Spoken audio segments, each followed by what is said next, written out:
नमस्कार दोस्तों, आज हम बात करेंगे बांग्लादेश के इंपॉर्टेंस के बारे में। और हम ऐसा क्यों कर रहे हैं, क्योंकि जो हमारे प्राइम मिनिस्टर हैं नरेंद्र मोदी जी, वो पहला फॉरेन विजिट करने जा रहे हैं आफ्टर कोविड-19। जी हाँ, कोविड-19 के बाद आपने देखा होगा जब भी यहां पर फॉरेन लीडर्स के साथ बातचीत होती थी तो हमेशा वो आपका डिजिटल माध्यम से किया जाता था, लेकिन पहला फॉरेन विजिट होने जा रहा है। इसके कई सारे कारण हैं, यहां पर आप देख सकते हो, PM Modi to visit Bangladesh, first foreign trip since कोविड-19 आउटब्रेक। तो इसके बारे में डिटेल से समझेंगे। और आपको पता ही है कि हर चीज में आज के डेट में, चाहे हम पड़ोसी देश की बात करें, जियोपॉलिटिकल पर्सपेक्टिव से अलग रीजन्स की बात करें, तो चाइना इसमें सबसे बड़ा मुद्दा है। तो उसके पर्सपेक्टिव से हम समझने की कोशिश करते हैं। चलिए आगे बढ़ेंगे। मैं हूं अंकित अग्रवाल और अपडेट के लिए आप मुझे फॉलो कर सकते हैं इंस्टाग्राम, फेसबुक और ट्विटर पर। मेरे लेक्चर की हर पीडीएफ आपको फेसबुक पर तो मिलेगी ही, प्लस साथ में आप मेरा टेलीग्राम चैनल ज्वाइन कर सकते हैं by searching Ankit Agarwal official. और जैसा कि आपको पता है कि यूपीएससी प्रीलिम्स का एग्जाम आने वाला है। अगर आप इस साल के लिए, अगले साल के लिए तैयारी कर रहे हैं तो आप हमारे यूपीएससी कोर्स को ज्वाइन कर सकते हैं, जहां पर कॉम्प्रिहेंसिव वे में करंट और स्टैटिक पार्ट सभी कुछ एक जगह उपलब्ध करा दिया जाता है।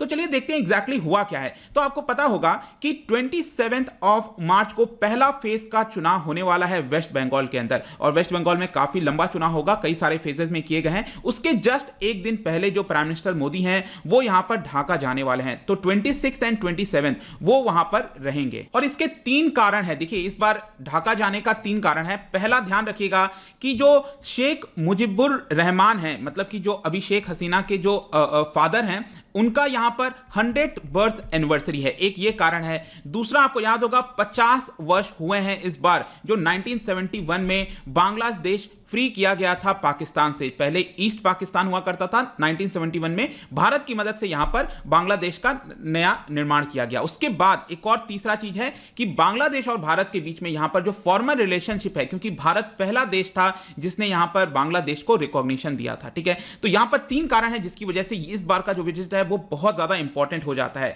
और इसके अलावा आप देख सकते हो कि इस बार प्राइम मिनिस्टर जो सिर्फ ढाका नहीं जाएंगे, ढाका के बाहर जो ओराकंदी है, एक जगह है, वो बेसिकली काफी ज्यादा सेक्रेड माना जाता है, मटुआ कम्युनिटी। अगर आप वेस्ट बंगाल चुनाव को थोड़ा सा ट्रैक कर रहे हैं तो मटुआ कम्युनिटी का काफी इंपॉर्टेंट रोल होने वाला है वेस्ट बंगाल के चुनाव में। तो यहां से भी आप चीजों को रिलेट करके देख सकते हो। वैसे यहां पर अब हम देखते हैं कि मोदी जी का पहला जो विजिट था बांग्लादेश में, यह आपको याद होगा 2015 में किया गया था। उसके बाद से, स्पेशली यहां पर 2014 के बाद से बांग्लादेश और भारत के बीच में जो रिलेशन है काफी तेजी से इंप्रूव होते हुए आपको देखने को मिलेगा। रिसेंटली आपको याद होगा एक मैत्री ब्रिज का यहां पर इनॉग्रेशन किया गया था। मैत्री ब्रिज क्या है? जो हमारा नॉर्थ ईस्टर्न स्टेट्स है, त्रिपुरा, उसके साथ यहां पर एक ब्रिज से जोड़ा गया है बांग्लादेश को। ठीक है, ताकि कंटिन्यूअस फ्लो हो सके, ट्रेड वगैरह अच्छे से हो सके। तो यहां पर ढाका आज के डेट में कह सकते हैं हम भारत के लिए नेबरहुड फर्स्ट स्कीम के अंदर अगर आप देखिए तो सबसे ज्यादा करीब है भारत के लिए जो ढाका है आज के डेट में। 2015 का जो विजिट था प्राइम मिनिस्टर का, उसने यहां पर एक रास्ता खोल दिया लॉन्गर एंड क्लोजर पार्टनरशिप के लिए।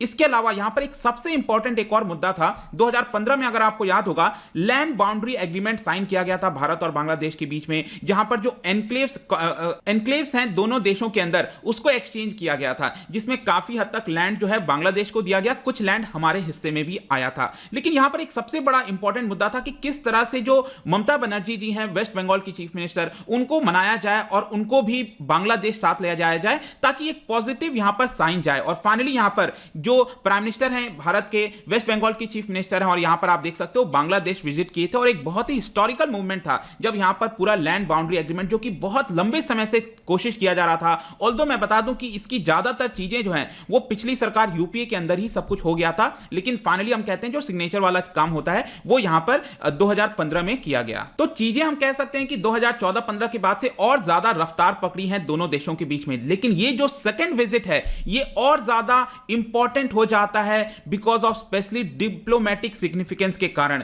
क्योंकि जो चाइना जिस तरह से अपना इनरोड्स बना रहा है, चाइना अपने आप को जो इन्फ्लुएंस करने की कोशिश कर रहा है सभी रीजन्स के अंदर और स्पेशली बांग्लादेश में, ये भारत के लिए काफी इंपॉर्टेंट हो जाता है कि हम ढाका को, हम बांग्लादेश को साथ लेकर चलें। क्योंकि बांग्लादेश अगर आप देखोगे तो यहां पर भारत के साथ ट्रेड वगैरह कर रहा है, लेकिन यहां पर बांग्लादेश और चाइना के बीच में आपको समझना होगा ऑलरेडी काफी ज्यादा क्लोजनेस है। स्पेशली यहां पर जो बीआरआई का पूरा प्रोजेक्ट है, बेल्ट एंड रोड इनिशिएटिव, उसमें बांग्लादेश एक इंपॉर्टेंट स्थान रखता है चाइना के लिए। ये आपको मैं बता दूं कि बेल्ट एंड रोड इनिशिएटिव देखने में तो इकोनॉमिक कॉपरेशन लगता है कि ज्यादा से ज्यादा ट्रेड हो, लेकिन चाइना का मकसद ये नहीं है। चाइना अपना जो हेजिमोनिक एम्बिशन है, जो अपने आप का विस्तार करने वाली जो चीजें ना, उसका जो एम्बिशन है, चाहे इंडियन ओशन हो, इंडो पैसिफिक रीजन हो पूरा, वहां पर बढ़ाने की कोशिश कर रहा है इस बेल्ट एंड रोड इनिशिएटिव के तहत। इसकी वजह से भारत को यहां पर बड़ी मात्रा में फोर्स में यहां पर काउंटर करने की आवश्यकता है। तो चाइना फैक्टर, जैसा कि मैं आपको बोल रहा था, अगेन ये सबसे इंपॉर्टेंट फैक्टर है जो कि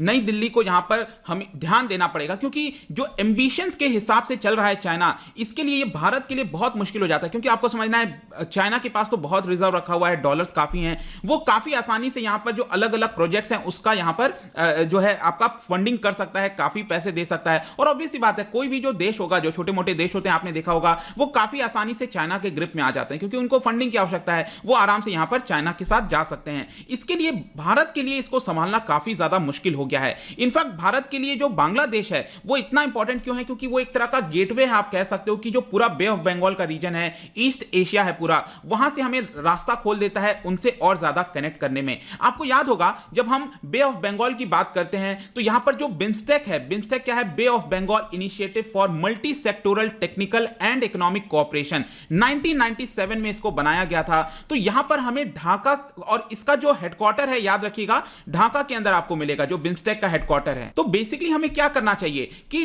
बिम्स्टेक को और ज्यादा पुश करना चाहिए, क्योंकि आपने देखा होगा सार्क हो गया और जितने अपने रीजनल ऑर्गेनाइजेशन है यहां पर, वो उतना अच्छा वर्क नहीं कर रहे हैं। लेकिन अगर हमें ढाका के साथ यहां पर ज्यादा कोऑपरेशन करना है तो ये बिम्स्टेक को ज्यादा महत्व देना पड़ेगा। और ऑब्वियस सी बात है, क्योंकि इसका हेडक्वार्टर ढाका में है, तो बांग्लादेश के लिए भी काफी फायदेमंद होगा ये। इसके अलावा मैं बता दूं, बिम्स्टेक अगर आप पिछले 25 साल से देखोगे तो कोई बहुत ज्यादा काम नहीं कर पाया है, जो माइलस्टोन कहते हैं ना, वो अचीव नहीं कर पाया है। ऑल्दो यहां पर आपको याद होगा, भारत के पर्सपेक्टिव से अगर आप देखिए तो जो पीवी नरसिम्हा राव हैं, फॉर्मर प्राइम मिनिस्टर, उन्होंने लुक ईस्ट का पॉलिसी अपनाया था। ऑल्दो अभी जो नरेंद्र मोदी की सरकार आई है, उन्होंने यहां पर इसको थोड़ा सा चेंज कर दिया और आपने देखा होगा एक्ट ईस्ट पॉलिसी में बदलने की कोशिश की है। और जाहिर सी बात है कि एक्ट ईस्ट पॉलिसी में जो मोमेंटम है वो और ज्यादा पकड़ा है। लेकिन अगर हमें चाइना के फैक्टर को यहां पर काउंटर करना है, तो जैसा कि मैं आपको बता रहा था, जो बिम्स्टेक है वो एक बहुत बड़ा साधन हो सकता है। तो बिम्स्टेक के माध्यम से हमें कोशिश करनी चाहिए, जो प्रोजेक्ट्स हैं, प्लान्स हैं, उसको बिम्स्टेक के साथ अलाइन कर देना चाहिए और टाइमली कंप्लीशन करना चाहिए। चाइना हमेशा से जाना जाता है प्रोजेक्ट्स को टाइम से कंप्लीट करने के लिए। तो यहां पर जो भी प्रोजेक्ट्स वगैरह बनते हैं बांग्लादेश और भारत के बीच में, उसको जल्द से जल्द बनाने की कोशिश करनी चाहिए, तभी हम चाइना के फैक्टर को यहां पर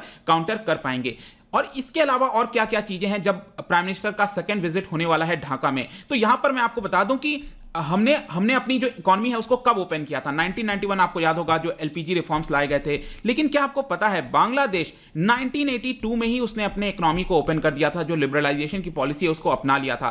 लेकिन उसके बाद से क्या हुआ है, भारत और बांग्लादेश के बीच में अगर आप देखोगे तो ट्रेड डेफिसिट देखने को मिलेगा। ट्रेड डेफिसिट मैं जब कहता हूं तो ये भारत के लिए फेवरेबल है और बांग्लादेश के लिए डिसएडवांटेज है, क्योंकि बांग्लादेश ज्यादा हमसे मंगाता है और एक्सपोर्ट कम कर पाता है। तो इसके लिए हमें क्या करना चाहिए, एक तरह से बांग्लादेश को और करीब लाने के लिए यहां पर जो ट्रेड के रूल्स हैं उसको और ज्यादा बेटर कर सकते हैं, ताकि थोड़ा सा फेवरेबल हो जाए बांग्लादेश के लिए। और इससे हम दूसरी तरफ क्या कर पाएंगे कि जो इंटरनेशनली कई सारे फोरम्स हैं, जैसे सार्क है, चाहे इंडियन ओशन रीजन आर्क हो गया आपका, ठीक है, बिम्स्टेक हो गया, हर जगह यहां पर हम बांग्लादेश को अपने साथ ले सकते हैं, जो इस विजिट के तहत अगर हम ट्रेड को लेकर फोकस करें, क्योंकि बांग्लादेश बार बार फोकस करता है कि जो ट्रेड डेफिसिट है वो चाहता है कि यहां पर इक्विवेलेंट बना रहे, वो भी ज्यादा एक्सपोर्ट करे भारत के अंदर। तो डेफिनेटली यहां पर कोशिश की जा सकती है। इसके अलावा और कई सारे अनरिजॉल्व्ड इश्यूज हैं दोनों देशों के बीच में, जिसके ऊपर फोकस किया जाएगा। एक बहुत बड़ा इश्यू है, आपको याद होगा, तीस्ता रिवर का। तीस्ता रिवर का पानी आपका वेस्ट बंगाल से गुजरते हुए यह आपका बांग्लादेश में जाता है। तो बांग्लादेश की हमेशा कंप्लेन रहती है कि भारत जो है पानी को ब्लॉक करता है। तो यहां पर ये जो तीस्ता रिवर का डिस्प्यूट है, इसको जल्द से जल्द हमें सुलझाने की जरूरत है। लेकिन याद रखना चाहिए आपको, वेस्ट बंगाल सरकार के मदद के बिना यह नहीं हो पाएगा। अब देखना होगा कि वेस्ट बंगाल के इलेक्शन में क्या रिजल्ट आता है, वो काफी हद तक निर्णय करेगा कि आगे चलकर क्या चीजें सुधर पाती हैं कि नहीं। बट लेट्स सी कि क्या होता है। लेकिन अगर मैं आपको हिस्टोरिकल पर्सपेक्टिव से बताऊं भारत और बांग्लादेश को लेकर, तो प्रीवियसली अगर आप देखोगे तो जब भी बांग्लादेश और भारत साथ रहे हैं, ये दोनों देशों के लिए फेवरेबल रहा है। क्यों मैं ऐसा कह रहा हूं, आपको याद होगा 1971 का जो वॉर हुआ था, क्योंकि उसमें तो बांग्लादेश था नहीं, वो तो ईस्ट पाकिस्तान हुआ करता था, तो उसने भारत से काफी बड़े पैमाने पर मदद मांगी थी। भारत ही यहां पर देश था जिसने रिकॉग्नाइज भी उसको किया बांग्लादेश के तौर पर, और भारत के सपोर्ट के बिना यहां पर बांग्लादेश बन भी नहीं पाता, इट वॉज ऑलमोस्ट इम्पॉसिबल। तो यहां पर जब भारत सपोर्ट कर रहा था, लेकिन जो यूएस गवर्नमेंट है, आप कोई भी देश देख लो, चाइना देख लो, यूएस देख लो, कोई भी देश देख लो, वो कभी भी बांग्लादेश के साथ नहीं आया था। इट वॉज ओनली इंडिया जो यहां पर बांग्लादेश के साथ कोऑपरेट करने के लिए रेडी था। तो यहां पर आपको याद होना चाहिए 1971 में यूएस गवर्नमेंट जो है वो पूरी तरह से इस्लामाबाद के साथ, मतलब जो वेस्ट पाकिस्तान था उसके साथ खड़ी हुई थी। इनफैक्ट हम यूएस को डेमोक्रेसी और कई सारी चीजें कहते हैं। उस समय रिचर्ड निक्सन प्रेसिडेंट थे यूएस के, तो वहां पर व्हाइट हाउस ने यहां पर जितने भी हीनियस क्राइम्स थे, जेनोसाइड थे, एट्रोसिटीज की जा रही थी वेस्ट पाकिस्तान के द्वारा ईस्ट पाकिस्तान में, उसको पूरी तरह से नजरअंदाज कर दिया था। इनफैक्ट मैं आपको बता दूं, यूएस ने थ्रेटन भी किया था कि जो सातवां बेड़ा है उसका, वो यहां पर बे ऑफ बंगाल में भेज देगा और भारत की नेवी को रोक देगा। वो मतलब इस तरह के यहां पर जो है आपके प्रवोक करने की कोशिश की जा रही थी, धमकी जैसी चीजें दी जा रही थी। लेकिन ऑब्वियसली बात है, आपको याद होगा रशिया वगैरह हमारे मदद में आए थे। लेकिन यहां पर एक और यूएस धमकी दे रहा था कि जो बीजिंग है उसको हम सपोर्ट में ले लेंगे। वो यूएस चाहता था कि जो बीजिंग है, चाइना है, वो तीसरा फ्रंट में वॉर खोल दे, क्योंकि एक तरफ वेस्ट पाकिस्तान में तो वॉर ये फ्रंट खुला हुआ था ईस्ट पाकिस्तान की तरफ, और यूएस चाहता था कि तीसरे तरफ यहां पर भारत के ऊपर अटैक किया जाए चाइना की तरफ से, जो कि चाइना ने एक बार के लिए मना कर दिया। ऐसा नहीं है कि चाइना ने भारत के लिए फेवरेबल किया, चाइना को पता था, चाइना बहुत होशियार है, उसको पता होता है कब किसके ऊपर अटैक करना है, नहीं करना है, क्योंकि चाइना दो फैक्टर को काउंट कर रहा था। अगर चाइना भारत के ऊपर अटैक करता है तो डायरेक्टली वो फिर रशिया के साथ अटैक में आ जाएगा, क्योंकि रशिया के साथ हमारा एग्रीमेंट हो रखा था। अगर चाइना हमारे ऊपर अटैक करता तो रशिया फिर चाइना के ऊपर अटैक कर सकता था। तो एक तो ये फैक्टर था चाइना के लिए। दूसरा यहां पर फैक्टर था, बीजिंग को पता था कि भारत यहां पर ऑलमोस्ट जीतने वाला है और बांग्लादेश का निर्माण कर लिया जाएगा। कहीं ना कहीं इन दो फैक्टर्स को देखते हुए चाइना ने भारत पर अटैक नहीं किया। लेकिन यहां पर यूएस और चाइना, चाहे कोई भी देश हो, बेसिकली मेरा कहने का मतलब है कि बांग्लादेश और भारत जब नजदीक रहेंगे तो यहां पर दोनों देश के लिए फायदेमंद होगा, रादर देन बांग्लादेश बहुत ज्यादा चाइना की तरफ टिल्ट हो, यूएस के जैसे भी हो, लेकिन भारत की तरफ होने से उसको और ज्यादा फायदा है। लेकिन फिर क्या हुआ 1971 के बाद, अगर आप देखोगे तो कंक्लूजन में हम कह सकते हैं कि सोवियत यूनियन का डिसइंटीग्रेशन हो गया। तो जब तक सोवियत यूनियन बना हुआ था, चाइना क्या था, वो कंट्रोल में रहता था। लेकिन उसके बाद से क्या हुआ कि इंडियन ओशन पर जो पकड़ है, वो सोवियत यूनियन और भारत का जो पकड़ रहता था, वो धीरे धीरे चलता चला गया। और यहां पर चाइना को मौका मिल गया कि पाकिस्तान के अंदर ग्वादर पोर्ट हो, बांग्लादेश के अंदर जो चिटगांग पोर्ट है, हर जगह वो अपने बेसेस बनाना स्टार्ट कर दिया। और पिछले कुछ 1-2 दशक में आप देखोगे तो चाइना अपने एंबिशंस को बहुत ज्यादा बढ़ा चुका है। अब इन सारी चीजों को काउंटर करने के लिए ये जो सेकंड विजिट है वो बहुत इंपॉर्टेंट हो जाता है। और मैंने आपको बता दिया कि किस तरह से चीजें कर सकते हैं हम, बिम्स्टेक हो गया, ट्रेड हो गया, कई सारी चीजों की मदद से यहां पर हम चाइना को टैकल कर सकते हैं। और इसी की वजह से जो बांग्लादेश है वो हमारे लिए बहुत ज्यादा इंपॉर्टेंट हो जाता है। तो लेट्स सी कि किस तरह की चीजें फर्स्ट फॉरेन ट्रिप में निकल कर आती हैं आफ्टर कोविड-19 जो हमारे प्राइम मिनिस्टर जा रहे हैं। बट आई होप कि यहां पर आपके लिए बेस बन गया होगा, चीजें आपको ओवरऑल पर्सपेक्टिव से समझ में आ गई होंगी। जाने से पहले क्योंकि हमने बिम्स्टेक की बात की, तो आपको बताना है कि यहां पर 2 स्टेटमेंट में से कौन सा स्टेटमेंट करेक्ट होगा बिम्स्टेक के बारे में। इसका जो राइट आंसर है आपको पता ही है कि इंस्टाग्राम पर तो मिलेगा ही, अगर आप इंस्टा पे नहीं हो कोई बात नहीं, टेलीग्राम से ले सकते हैं। मैं कई सारे एमसीक्यूज यहां पर डालता रहता हूं, स्टोरीज के फॉर्म में आप जाकर प्ले कर सकते हो। अगर आप मुझसे इकोनॉमी पढ़ना चाहते हैं, कोई भी कोर्स परचेज करना चाहते हैं, स्टडी IQ ऐप पर जा सकते हैं। आई होप कि वीडियो आपको पसंद आया होगा। मिलता हूं आपसे next time, till then thank you very much, see you soon.